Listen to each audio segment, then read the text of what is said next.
La violencia feminicida no tiene fronteras. En México cada día mueren 7 mujeres asesinadas por el mero hecho de eso, de ser mujeres. La discriminación y desigualdad de género aquí encuentran una salida, una forma de expresión extrema en los actos violentos que se cometen contra ellas, porque también suman la descomposición social, la corrupción, la impunidad y la indiferencia, como una amalgama perfecta para una sociedad sin garantías de seguridad. Feminicidios, la gran vergüenza nacional. Yo soy Magda Bastida, acompáñeme, esto es A Fondo.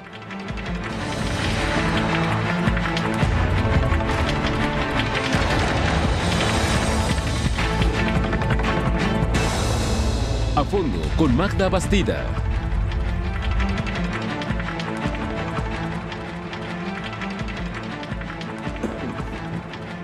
Niñas, mujeres, jóvenes y adultas, todas viven en riesgo constante de sufrir algún tipo de violencia que transgreda los derechos humanos, impactando en la salud, en la libertad, en la seguridad de ellas. Pero, ¿cómo es que un homicidio puede llegar a catalogarse como feminicidio? Partimos de esta premisa y damos la bienvenida a los invitados de hoy. Saludo con mucho gusto a Salvador Frausto, director editorial de República 32. Salvador, bienvenido. Muchas gracias, Magda. También se encuentra con nosotros el doctor Carlos Javier Echarri, profesor investigador, coordinador académico de la maestría en demografía del Colegio de México. Buenas noches. Bienvenido. Y Omaira Ochoa, asesora jurídica del Observatorio Ciudadano Nacional del Feminicidio y directora de Fortalecimiento Institucional de Justicia Pro Persona ASI. Muchas gracias, buenas noches. Bienvenidos sean todos. Y ya se ponía la pregunta sobre la mesa. ¿Cómo es que un feminicidio logra concretarse de esta manera? Porque si bien es cierto, pues hay muchos dimes y diretes en cuanto a la figura.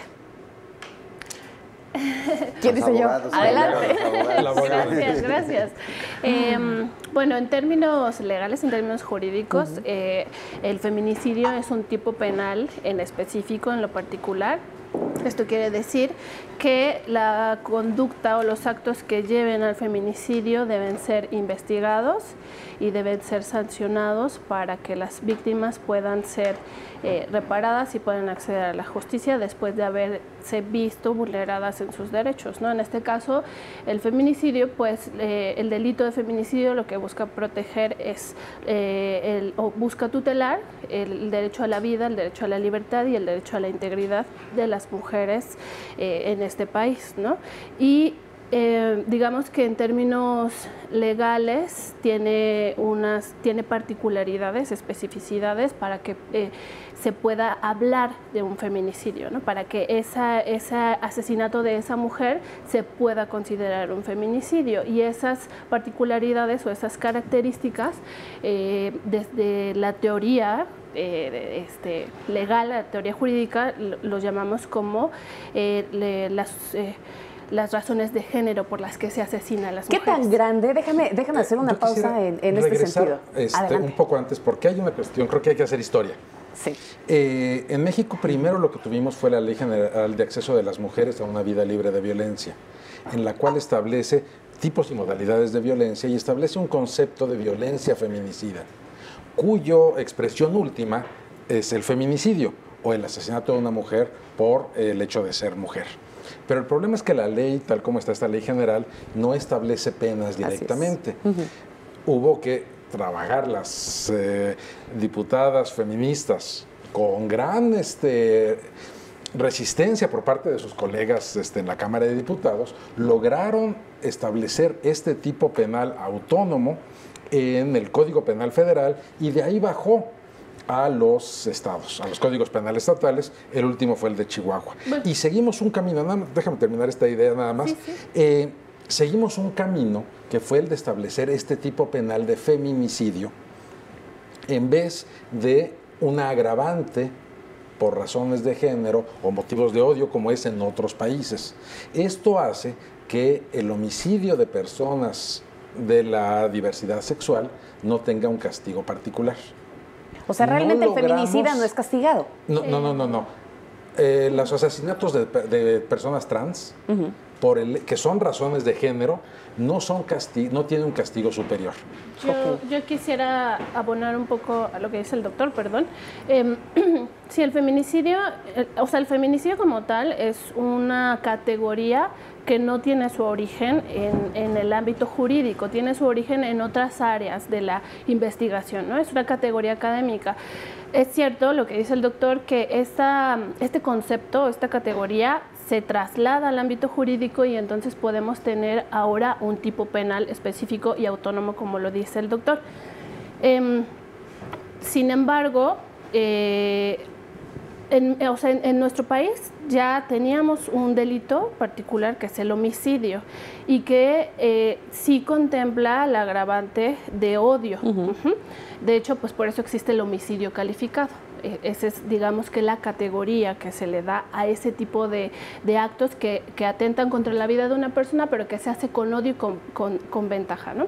Entonces, lo que hace el tipo penal de feminicidio, o lo que se propone a partir de esta tipificación, es que justo las razones de género por las que a las mujeres se les violenta, se les vulneran sus derechos humanos, sean consideradas y sean señaladas de manera particular. Creo que los homicidios que llevan una carga de odio, que van dirigidos hacia otras personas que no son mujeres, están contemplados o deben ser investigados conforme a los protocolos establecidos para la investigación del homicidio. Pero en muchos casos no se da, y Salvador, te veo con el comentario que arde. Sí, porque no, sin duda es un avance importantísimo en la vida pública de nuestro país que se tipifique como feminicidio, sin duda, pero no ha servido para nada. En los últimos 10 años se han duplicado los feminicidios en el país, o el asesinato o el homicidio doloso de mujeres se ha duplicado en los últimos 10 años. Y lo que hemos visto es que no hay investigaciones serias y no hay avances en esta materia. Los mismos estados que eran feminicidas, porque creo que estamos ahora ante una emergencia nacional en la que podemos hablar de estados feminicidas, porque la tasa de impunidad de este delito es de 97%. Es decir, solo tres casos, 3 averiguaciones previas que se abren, de 100 averiguaciones previas que se abren sobre homicidios contra mujeres cada año, se resuelven 3. Ese es el tamaño del drama de este delito en el país. Claro, podemos decir, han crecido los homicidios en esos mismos años, pero también se ha elevado la tasa de homicidio de mujeres por hombres, ¿no? Qué bueno que mencionas el tema de se ha elevado la tasa de homicidios de mujeres. Las autoridades en muchas ocasiones le atañen a la incursión de las mujeres en el crimen organizado en cuanto al tema de los homicidios. Y dicen, bueno, pues ahora se matan más mujeres en este sentido porque están involucradas con el crimen organizado. ¿Es así? ¿O es que la cifra está siendo disfrazada con el tema del feminicidio tal cual? Con data dura no lo podemos saber porque no investigan.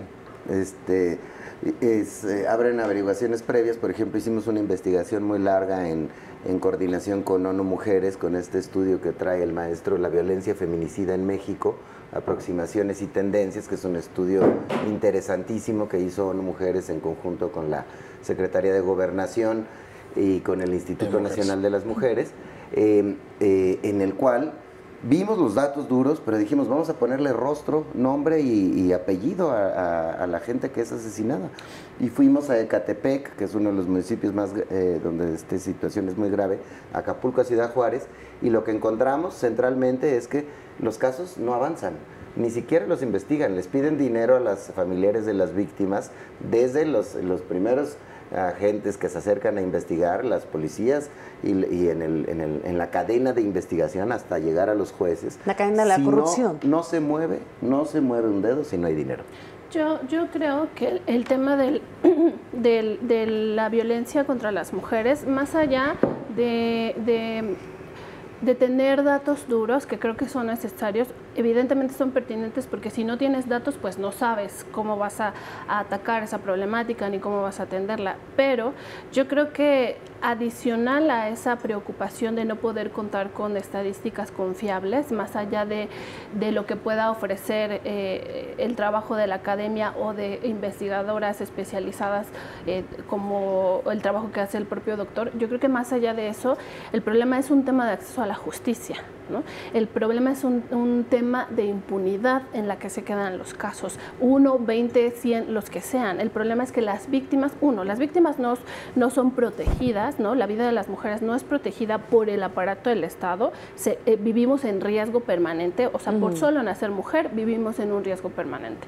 Eso le sumas a que cuando te conviertes en víctima, que puede suceder en cualquier momento de tu vida y puede ser de manera reiterada, o sea, iniciar desde la infancia hasta que terminas siendo asesinada o hasta que mueres, derivado de una enfermedad provocada por el estrés. O sea, toda esa experiencia de vida de la violencia, al final, cuando tú llegas a una institución a pedir la atención especializada, pues te regresan, te maltratan o simplemente le dan carpetazo al asunto, lo esconden debajo del escritorio y dejan a las víctimas en total vulnerabilidad para ser asesinadas, y al final esos asesinos, esas personas responsables de sus crímenes, no son ni investigados, ni perseguidos, ni sancionados. Es un tema de impunidad y de corrupción. Lo voy a plantear de la siguiente manera, porque es en donde verdaderamente termina preocupando la creciente ola de feminicidios que se han venido presentando. ¿Se ha convertido en una moda o realmente es un fenómeno? No, yo no lo pondría como moda. Yo creo que era algo que ocurría, uno lo ve con los datos históricos que tenemos. Habíamos logrado bajar. El asunto es que se le ha dado visibilidad. O sea, siempre ha estado, pero no le habíamos prestado atención. Digamos, habíamos logrado bajar los homicidios de mujeres, no forzosamente otros tipos de violencia, ¿no? El acoso sexual, las diferencias salariales entre hombres y mujeres, que eso también es violencia. Eso no lo hemos logrado atajar. El asunto es que precisamente, y aquí, digamos, por la lucha de grupos feministas, de ONGs, académicas, etcétera, se le ha logrado dar una visibilización a esto. Y casos que a lo mejor antes no eran suficientemente importantes para lograr una primera plana, ahora lo son. O sea, sí, adelante. Pero dices, esa visibilización, ¿crees que es un factor para que se haya incrementado este delito? No. No creo que haya una cuestión de copycat, no sé, el término, pero sí hay factores que están ayudando, y a lo mejor no sabemos cuántas víctimas están en el crimen organizado, pero por ejemplo me acuerdo de un caso de una mujer, la Ruera, algo así, en Monterrey, que la detienen, está herida, la llevan a un hospital, llega un comando, la sacan y la cuelgan de un puente. Pero ¿cuál es la diferencia? Que la cuelgan con el torso desnudo. Y eso, por ese simple hecho, ya era un feminicidio. A los hombres que han matado, no les hacen eso. No hay esta agresión sexual post-mortem. Vamos a hacer una pausa en esta agresión sexual post-mortem que mencionas, doctor. Y no te veo conforme, Salvador, con esa parte del comentario. Vamos a regresar porque es importante ahondar cuál es la verdadera raíz del feminicidio. Con eso volvemos. Esto es A Fondo.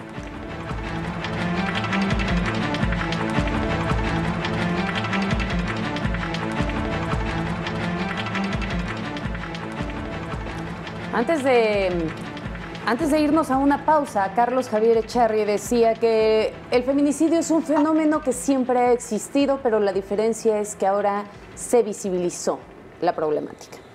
No te veía conforme, Salvador, y mencionabas algunas cifras de esta oleada de incrementos en el fenómeno del feminicidio. Sí, sobre todo porque no me parece que el tema de que se haya visibilizado los feminicidios en los medios de comunicación o a través de los colectivos de feministas sea uno de los factores que haya incidido en que aumente el delito. O sea, no hay una correlación. En mi opinión, no.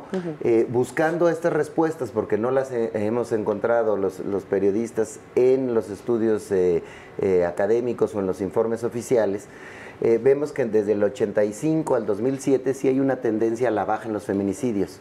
¿Qué pasa en el 2007? Que de ahí en adelante crece este delito, el delito concretamente del homicidio doloso de mujeres. Arranca la guerra contra las drogas anunciada por el presidente Felipe Calderón en diciembre del 2006. Hay una emergencia, un agravamiento del tema del combate entre el Estado y el crimen organizado, que podría permitirnos presumir que muchas de estas mujeres están involucradas en el crimen organizado. Pero ¿eso qué importa? Son mujeres, son personas. No hay por qué segregarlas o juzgarlas de manera diferente a cualquier asesinato. Las causas de los asesinatos siguen siendo más o menos las mismas. Arma de fuego, arma punzocortante, se divide, algunas son asesinadas en la calle, otras en sus casas. Se puede atribuir que muchos de los casos es violencia intrafamiliar o por algún familiar, el marido, etcétera. Perdón, pero yo sí no estaría de acuerdo contigo. Sí. Porque el elemento que ha hecho más el movimiento es el de aquellas mujeres asesinadas en la vía pública por arma de fuego. Y a mí lo que me parece más grave, o sea, eso es lo que nos explica la subida y la bajada, y por ahí está en el documento. Pero lo que me parece más grave es aquellas mujeres que han sido asesinadas de la manera más cruel. Esto es por acuchillamiento, ahorcamiento. Esto es que el asesino la mata con sus propias manos. Y no es lo mismo que una persona muera por un fuego cruzado, porque muchas de esas así es, en una balacera o una cuestión, a que la veas morir. Eso te indica un odio. Y qué mejor expresión de la misoginia que eso. Y esas tasas, las tasas de mujeres asesinadas por acuchillamiento, objetos punzocortantes o por ahorcamientos y similares en las viviendas, aunque son tasas más bajas, esas han ido creciendo paulatinamente. Yo quiero abonar también. Sí hay un problema real en materia de violencia y de seguridad en nuestro país, eso es innegable. En la vida cotidiana lo podemos ver sin necesidad de asomarnos a las cifras. O sea, todo el mundo ha vivido las implicaciones del tema de la violencia y la incursión de las labores del ejército para hacer labores de policía y combatir a la delincuencia organizada. Eso ya es una realidad que también abona o que hace todavía más preocupante el tema de la violencia contra las mujeres en términos de lo particular, ¿no? Hoy por hoy, y lo seguimos diciendo quienes trabajamos con víctimas, la problemática fundamental del tema de la violencia contra las mujeres, o digamos que la que ocupa nuestro mayor dolor de cabeza, nuestra preocupación mayor, es el tema de la violencia familiar. Las mujeres siguen siendo asesinadas por sus parejas, exparejas o por gente cercana a esas personas con las que esas mujeres tienen un vínculo de confianza. Adicional a esa problemática que ya estaba, que siempre ha sido una preocupación y que se ha encrudecido, como lo dice el doctor Echarri, está también el otro tema que tiene que ver justamente con este panorama de violencia sistemática generalizada en la que estamos en nuestro país. O sea, hay, digamos que, dos grandes vertientes de preocupación en el tema de la violencia contra las mujeres. Esa violencia comunitaria, esa violencia que vivimos todos y todas. ¿La sistemática a la que te refieres? Sí, es una violencia particular que se vive de manera muy específica siendo mujer, que empieza desde que tú sales a la calle y recibes violencia sexual, los mal llamados piropos, que es una manera de acoso, de violencia sexual, hasta ejemplos tan crueles como los que dice el doctor Echarri, en donde a la joven se le cuelga desnuda de un puente porque ella, sea o no, pagó el castigo de la delincuencia organizada. Estoy de acuerdo en la emergencia del crimen organizado es uno de los factores centrales. Por eso, fijarse en 2007 es un tema muy importante, porque es cuando se hace esta torpeza de cómo fue planeada la guerra del Estado contra las drogas, o planteada de esa manera, ¿no? Entonces, evidentemente, a partir del 2007 tenemos una emergencia, un recrudecimiento de este factor. Sin embargo, los otros dos factores importantes, en la impunidad y la corrupción, son los que, en mi opinión, preocupan más.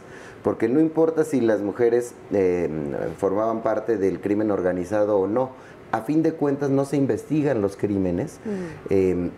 Les piden dinero en los ministerios públicos, los jueces, etcétera. Y también otra de las cosas que vemos es que los estados más corruptos es donde con mayores niveles de corrupción y de impunidad es donde los feminicidios no bajan. Ya vemos las últimas cifras, por ejemplo, Colima, que era un estado que no aparecía en estos registros en los últimos años, aparece como el líder de feminicidios en el 2016. Chihuahua con César Duarte repuntó, había bajado en Ciudad Juárez. Tienes un César Duarte preocupado por robar y por otro tipo de cosas, por desviar dinero a las campañas políticas, que por los temas, el gran tema que era un escándalo y una vergüenza para México en el extranjero. Salvador, y le valió una sentencia a nivel internacional. Pero recordemos exactamente eso. Lo que está dentro de la sentencia del caso González y otros, el campo algodonero, cuando uno lee, o sea, dice uno, no es posible. O sea, la forma como trata el Estado a víctimas y deudos, y que es no solo corrupción, sino también es clavarle más la herida, y eso que significó efectivamente una vergüenza nacional cuando se acercan víctimas a agrupaciones como el Observatorio, otros, los relatos son exactamente lo mismo. Pero, no Carlos, hay dinero, no hay nada. Permíteme entonces hacer una pausa en esto que están comentando. Si bien es una problemática social, entonces, ¿de quién es culpa? ¿De quién es culpa este incremento que se ha presentado? Y ya lo decían, a partir del 2007 repunta. ¿Es la culpa del Estado? Sí. Sí. Sí. Concretamente, sí. En temas de derechos humanos, el Estado tiene una obligación. ¿Dónde entra la descomposición social en todo esto? Forma parte también de las obligaciones del Estado. Y el tema de esto que decía yo, a ver, ¿por qué si hay una ligera tendencia al incremento en estos feminicidios ocurridos en el hogar, que probablemente sea por parejas, etcétera, ¿dónde están los cambios culturales? Y eso también forma parte de una obligación de la sociedad en su conjunto, del gobierno en primera instancia. ¿Cuáles son los contenidos de igualdad de género que se les enseña a los niños en las primarias, que están en los libros de texto? O sea, no hay un tema de estructura como para que se empiece a desarrollar realmente. ¿Dónde está la paridad en los gabinetes? El tema de la violencia contra las mujeres sí es un tema estructural que tiene que ver con una condición cultural que permite a las naciones, a los pueblos, a las comunidades, que posibilita que esas comunidades ejerzan violencia contra las mujeres. Eso es verdad. Y sí, claro, la descomposición social es algo que abona a que esa violencia se perpetúe o permanezca. Sin embargo, hay una responsabilidad del Estado de transformar la cultura, de transformar a la sociedad para garantizar el pleno goce de los derechos humanos. Es ahí cuando el Estado no cumple con esa responsabilidad. ¿Y puede lograrse esa transformación? Es culpa del Estado y de los estados. Y tienen razón mis compañeros de mesa. Y es una cultura machista. No hay campañas importantes, agresivas, que eduquen a la población para el problema de la violencia doméstica, por ejemplo, que muchas veces termina en asesinato, por una parte. Pero por otra parte, también la falta de voluntad para combatir desde el campo de la justicia este tipo de delitos es tremendo. Las mujeres van a denunciar agresiones a los ministerios públicos, o cómo son tratadas por la policía, o cómo son tratadas por los jueces. Tienen que pasar una doble victimización cuando pasan por todo esto. Los familiares cuando tratan de acercarse a este tipo de cosas. Entonces la responsabilidad del Estado es central. Vivimos con un Estado machista y unos estados machistas que no tienen voluntad política para combatir y para poner medidas para sacar adelante. Salvador, ahora mencionas el tema de la denuncia. La gente ya no se quiere acercar a denunciar y sabemos la falta de credibilidad que se tiene hoy en día en las instituciones. ¿Realmente sabemos cuántas mujeres murieron en el 2017 para no irnos más lejos? Pues en realidad no sabemos. Tenemos estas cifras de homicidios, pero ¿qué tal si le sumamos las cifras de desaparecidas? ¿No? Bueno, y también incluso las cifras de homicidios se pueden poner en duda, ¿no? Porque son los denunciados. No, bueno, porque además tenemos porque no casos. Es un delito que sea denunciado. No. Eso no necesita querella. Solamente son los hallazgos. Es obligación del Estado hacerlo. Y porque tenemos casos de feminicidios en donde se abren carpetas de investigación por suicidios, ¿no? Entonces, es un problema, sí es un problema real el tema de las cifras, pero yo, además de esto, o sea, como de la responsabilidad del Estado por todo esto que ya hemos señalado, yo creo que no debemos dejar de lado, no debemos olvidar la responsabilidad de aquellas personas que cometen esos crímenes, que son hombres con nombre y apellido, que andan en la calle haciendo el mandado. ¿Necesariamente hombres? Trabajando. No necesariamente la gran hombres, mayoría. no, Seguro, pero sí, la gran pero mayoría sí. ¿Es falta de voluntad o de capacidad? Porque ahora decías, bueno, tenemos carpetas de investigación en donde esas carpetas dicen la mujer se suicidó. Cuando en realidad, pues por las historias que hay detrás, se puede llegar a suponer que no fue precisamente un suicidio. ¿Es falta de voluntad o de capacidad de las autoridades? Yo creo que ambas. Yo creo que ambas. Hay una falta de voluntad real que la vemos en la forma en la que se maltrata a las víctimas, se atienden los casos y se quedan en la impunidad, pero también creo que tiene que ver con una falta de capacidad, porque esa falta de capacidad está y permanece porque no hay voluntad del Estado para atender esa falta de capacidad. Y uno de los factores es estas industrias que surgen paralelas al crimen, por ejemplo, en el caso de los sitios que domina el crimen organizado, que extorsionan, por citar solo un ejemplo. En el caso de los feminicidios, lo que puede verse a través de conversar con muchos de los familiares de las víctimas es que la industria que surge en paralelo a los feminicidios es la corrupción dentro de los cuerpos policíacos y dentro del aparato de justicia. Es un negociazo. Que los policías, los ministerios públicos y los jueces ganen tanto dinero para investigar tu caso, eso es brutal. Y nuevamente las cadenas de la corrupción. Eso se profesionaliza, por decirlo de alguna manera, a partir del 2017. Y no solamente eso es un negocio. Todas estas empresas que se dedican a temas de seguridad, que son las autorizadas para capacitar al personal, son empresas que no están diseñadas, que no están preparadas para capacitar al personal. Y al final nos hemos dado cuenta por muchas investigaciones, tanto de académicos como de personas periodistas, que esas empresas al final forman parte de la cadena de la corrupción porque son empresas de los servidores que están trabajando Omaira, en instituciones déjame de procuración de interrumpirte justicia. porque llegamos a un punto central y es la corrupción como uno de los pilares fundamentales en esta cadena de responsabilidades acerca del feminicidio. Con esto nos vamos a una pausa y volvemos. Es a fondo. Todas estas empresas No me señales con el dedo de luz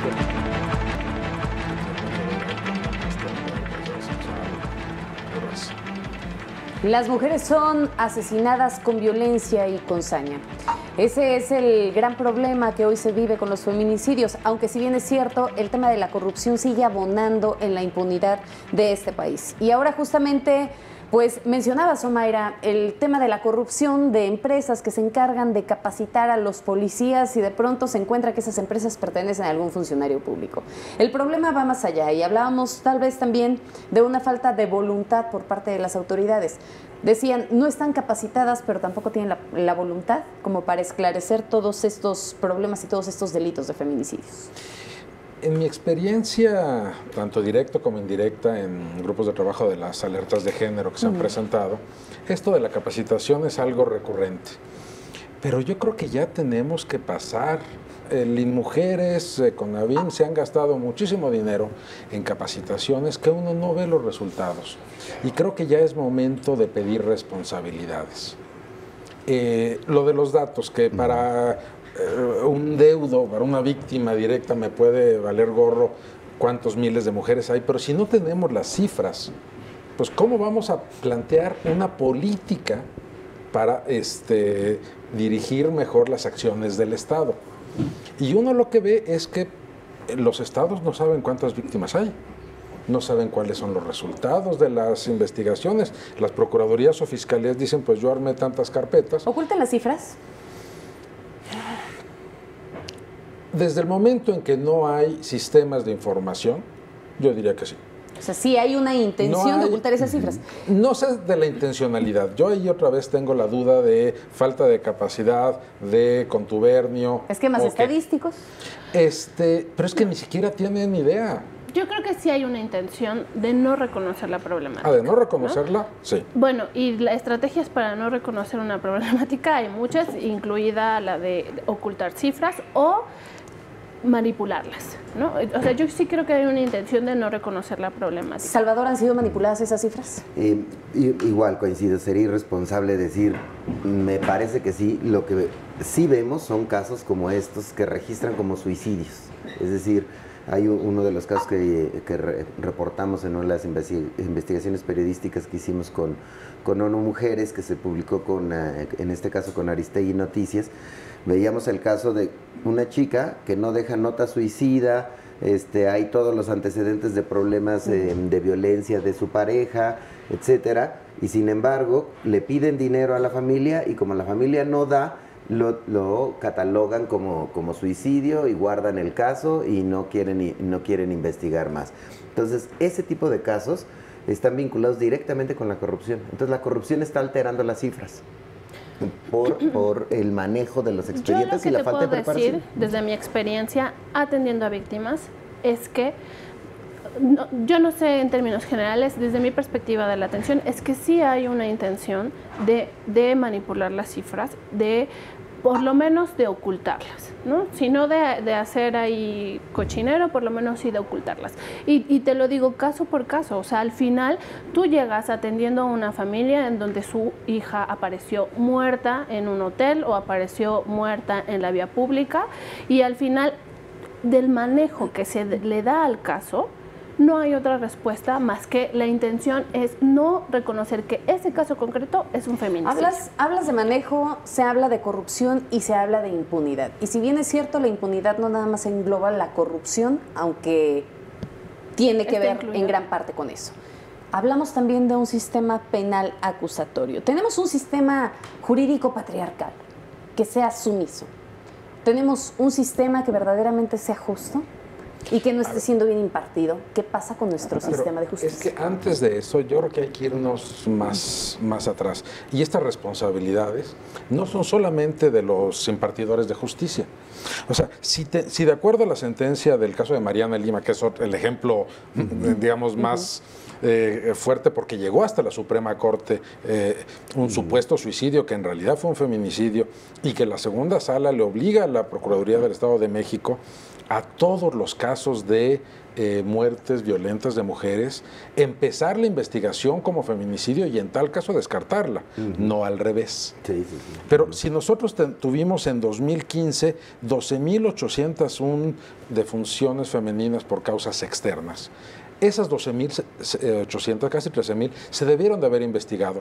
¿Dónde están los presupuestos que asigna la Cámara de Diputados y las cámaras de diputados locales para poner, por ejemplo, laboratorios forenses que nos permitan tener las pruebas, armar los casos y llegar a la justicia? No, bueno, pero ahí me queda claro que la primera respuesta que te da siempre el sistema es quien está encargado en ese momento de resguardar las pruebas, que es el policía, no sabe actuar y no las sabe resguardar. ¿Y qué dice el código del crimen? ¿Por qué dice el Código Nacional, regresándome otra vez 2 pasos, qué dice el Código Nacional de Procedimientos Penales sobre la práctica de la autopsia?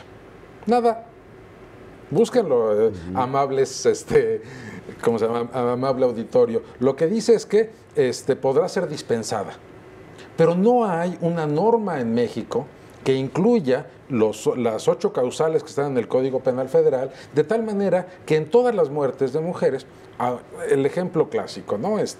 Una mujer es atropellada por un pecero, pero no es lo mismo que si el chofer del pecero era el antiguo novio, la vio platicando con otro, la centró y la mató. Hay que hacer una investigación en todos los casos para hacerlo. Para eso se requiere dinero. El sistema de procuración e impartición de justicia ha sido la cloaca de este país y seguimos la estrategia del avestruz. No nos queremos meter en eso.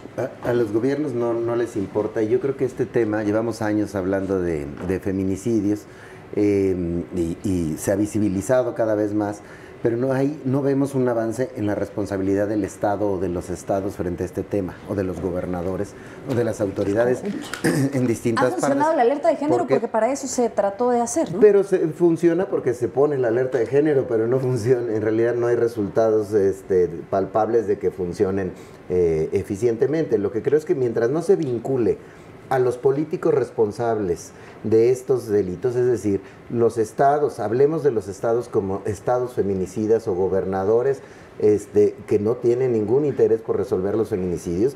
Veamos Colima, Chihuahua, Edomex. ¿Quiénes eran los gobernadores el año pasado y el antepasado? ¿Quiénes eran? Bueno, es tu presidente actual. ¿No? Entonces claro. tenemos que ver quiénes eran los presidentes municipales ¿no? En el caso del Estado de de México. Acapulco, Ciudad Juárez, Ecatepec, Tijuana, y cuando hablemos del tema vinculemos a los responsables de estas investigaciones, porque de verdad la clase política se burla de estos temas, no la escucha, no le importa, porque es de esos temas que a la gente le indigna pero no hace nada. Digamos, sería como meter un escarmiento también a las autoridades para que la misma gente empiece a entender. Señalar a y las, se puede entender en carne y señalar a los responsables. Yo creo que ahí ha fallado. Escarmiento. Yo creo que no es escarmiento. Yo creo que las responsabilidades están muy claras. Las leyes de acceso de las mujeres a la vida libre de violencia de cada estado establecen obligaciones. Y regresando, digamos, a mi tema, bancos de datos. ¿Y qué pasa con las alertas de género? Llega uno y dice uno, pues a ver, ¿dónde está el banco? Pues no está. ¿Dónde está esto que debería de haberse hecho porque lo mandata la ley?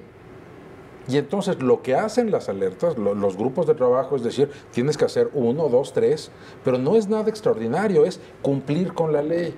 Y el problema es que no se le fincan responsabilidades administrativas o penales a los funcionarios que tenían una obligación y no la ejercieron. No se trata de escarmientos. Pero a lo mejor de nuestro lado, los periodistas, los activistas, los académicos, hemos fallado en no vincular directamente a los responsables de esto.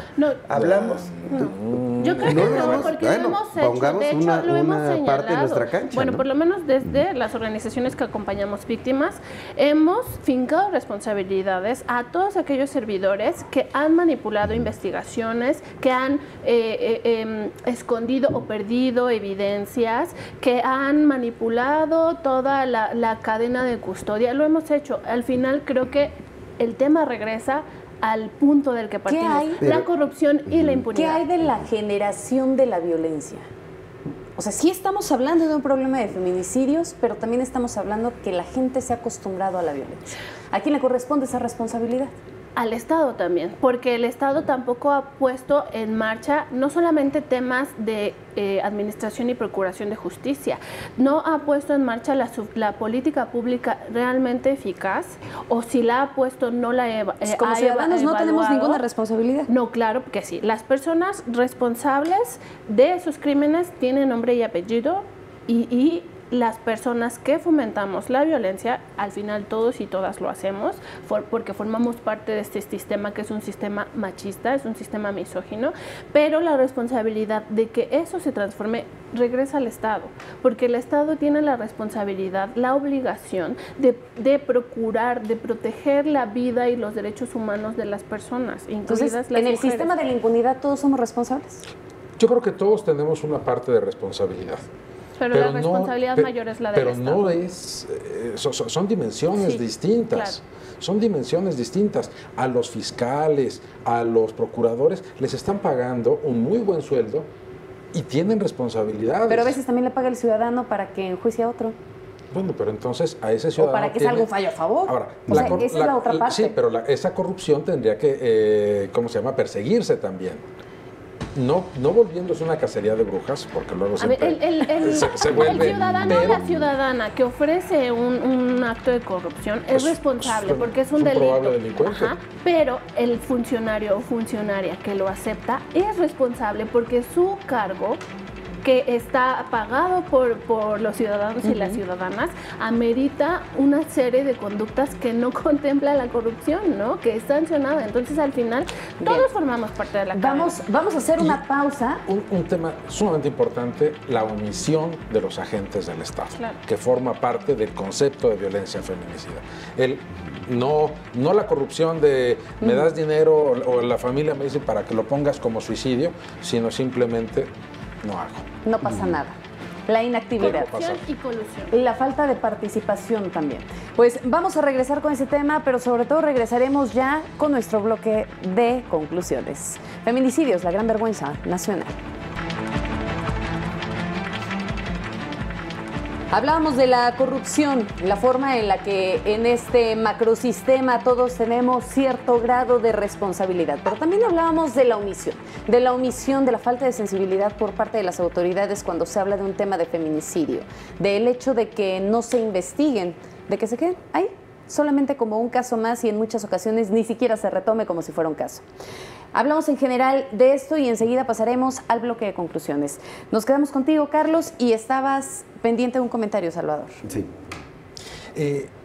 Un ejemplo muy claro de omisión. En México tenemos la norma 046 para violencia familiar y sexual, la cual es obligatoria para todas las unidades de salud públicas o privadas.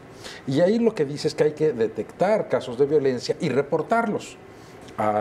Un aviso al Ministerio Público, pero también la conformación de una base de datos, que eso permite también el tener antecedentes. Pero resulta que solamente la Secretaría de Salud da datos. No sabemos lo que pasa en el IMSS, en el ISSSTE, Pemex, Defensa Marina alegan cuestiones de seguridad nacional, y del privado no tenemos idea. Entonces, a pesar de que tengamos cuestiones normativas que se convierten o se podrían convertir en herramientas de prevención secundaria para evitar que un caso de una mujer que fue golpeada se vuelva el próximo caso de feminicidio, sí es. Si no tenemos tanto los agentes privados como públicos que la ejecutan, que están detectando, que no dejan pasar un golpe, que es que me caí y me golpeé con la puerta. El pretexto. Estos pretextos que están enmarcados en esta cultura misógina, patriarcal, pues poco vamos a poder hacer. La raíz del feminicidio, entonces, ¿cuál sería, Salvador?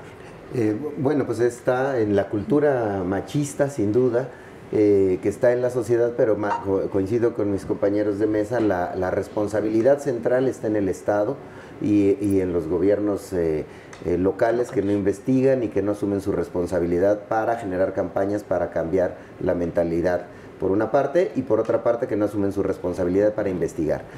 Creo que centralmente tendríamos que visibilizar con mayor potencia el tema de las tasas de impunidad en estos delitos, que es de 97 casos que no se resuelven por cada 100 casos averiguaciones previas que se abren sobre este delito. E insistiría en una parte, vincular el tema de los feminicidios con los responsables es una tarea que sí nos toca a los periodistas, a los activistas y a los académicos, y lo hemos hecho poco. No hemos puesto énfasis en visibilizar a los responsables con nombre y apellido, visibilizarlos realmente. Ahora en República 32, que es el sitio de noticias que ahora dirijo, una de las misiones que tenemos para este tema y para otros temas de carácter social es poder ponerle nombre y apellido no solo a las víctimas, que lo hemos hecho durante muchísimos años, sino también a los responsables de manera muy, muy clara y muy señalada. Digamos, quién es el gobernador que no se preocupa por investigar, quién es el presidente municipal, quién es el juez, para poder visibilizarlo ahora desde otra trinchera. Y sin duda seguir exigiéndole a los gobiernos federal y a los gobiernos estatales y a los jueces que investiguen y que se cumplan las normas, porque hemos avanzado con normas y con reglas para poder atender el problema, sin duda, pero de ahí a que haya resultados no los hay. En los últimos 10 años se ha duplicado la cifra de homicidios contra mujeres en nuestro país, y eso es una realidad tremenda. Entonces sería ponerle ese nombre a los responsables de la corrupción y de la impunidad que en ese momento están en ejercicio. Así es, porque son gobernadores, además, que si los buscamos, y presidentes municipales tienen bastantes vínculos con temas de corrupción, Nada más hay que ponerle su foto a cada que los informe, encontremos, porque algunos están oídos. Claro.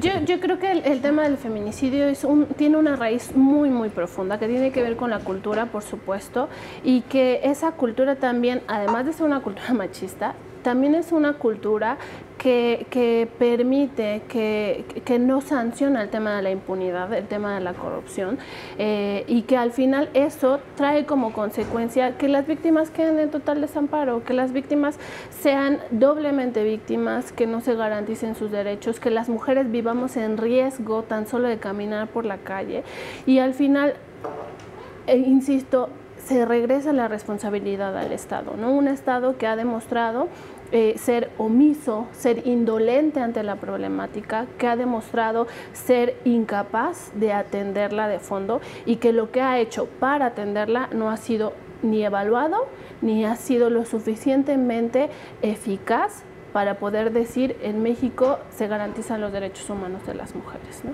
Entonces, al final, sí hay una responsabilidad del Estado. Quienes cometan los crímenes son responsables, insisto, con nombre y apellido. No se puede negar, ni se puede hablar solo de la responsabilidad del Estado. Esas personas tienen que ser sancionadas, esas personas tienen que ser investigadas y al final tienen que cumplir una condena. Empezaremos entonces por la parte de garantizar como tal la seguridad. Brevemente, Carlos. Yo creo que hay como varias cuestiones, porque efectivamente los casos, estos son de lo que ya ocurrió. ¿Cómo hacemos para prevenir? Y creo que tenemos que empezar por las cuestiones más sencillas. El acoso en las calles, el acoso en las escuelas. Tenemos que detectar e intervenir ahí. Tenemos que tener, para quienes viven en distintas ciudades, la capacidad de poderle hablar a la policía sin miedo de convertirme en una víctima. Eso tenemos que cambiarlo.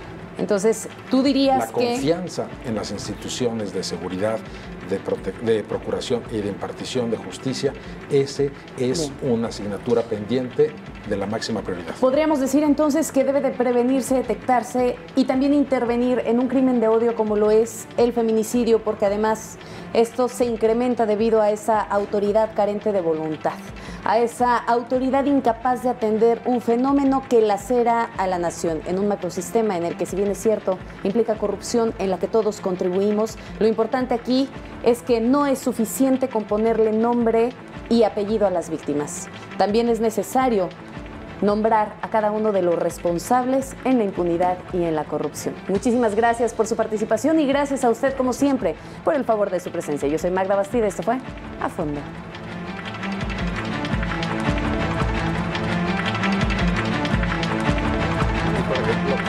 Rápida de